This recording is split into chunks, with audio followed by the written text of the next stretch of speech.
200කින් ඉස්සරහින් දාන්න තියෙනවා දකුණට. දකුණට දාලා මීටර් 50ක් ගියපුව ගමන් ආයෙ වමට දාන්න තියෙනවා. හරිද? ඊට පස්සේ ආයෙ දාන්න තියෙනවා දකුණට ආපහු දාලා ආයෙ වමටත් යන්න තියෙනවා. ඔයා ඉගෙන හිතන්න ඕනේ බලාගෙන යන්න ඕනේ මං කියනවානේ කන තියනවානේ අහගෙන යන්න. ඔන්න දැන් තව ටිකකින් වමට දාන්න තියෙනවා. මං ලං වෙලා කියන්නම්. ඔමයක්. බලමුකෝ කොහොමද දැන් මේ අපි යනවද නැද්ද හරවනවද නැද්ද වර්ධිනවද නැද්ද කියලා බලාගමුකෝ.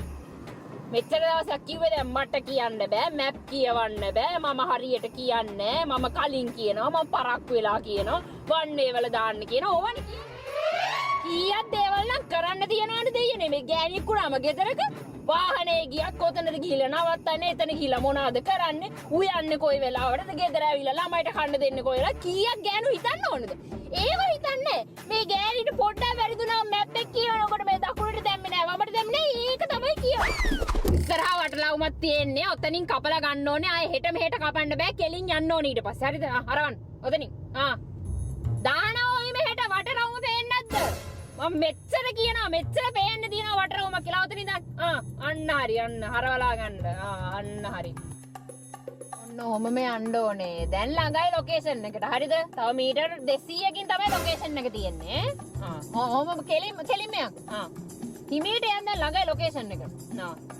දැන් තමුසෙට තේරෙනව නේද අපි රිලැක්ස් වෙලා හරියට ෆෝකස් එකේ වැඩක් කරනකොට අපිට ඒ වැඩේ හරියට කරගන්න පුළුවන් කියලා දැන් ළඟයි හොඳටම ළඟයි දැන් කෙලින්ම යන්න අන්න හරියා අන්න හරි දැන් ආවා ලොකේෂන් තේරුණානේ තාක්කේටම හරි තම ඇත්තටම පොඩ්ඩක් දැන් දිනුන වෙලානේ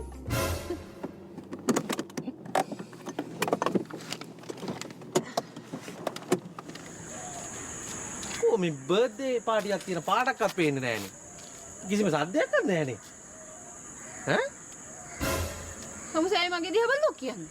පාර නම් පොඩ්ඩක්වත් ඇරදුන්නේ නැහැ. හොඳේ. මම මේ පෙන්න තමුසේට පෙන්න මේ එක්ක අරගෙන ආවේ. මට නම් අනම්මනම් කියාගෙන ඉන්න එපා.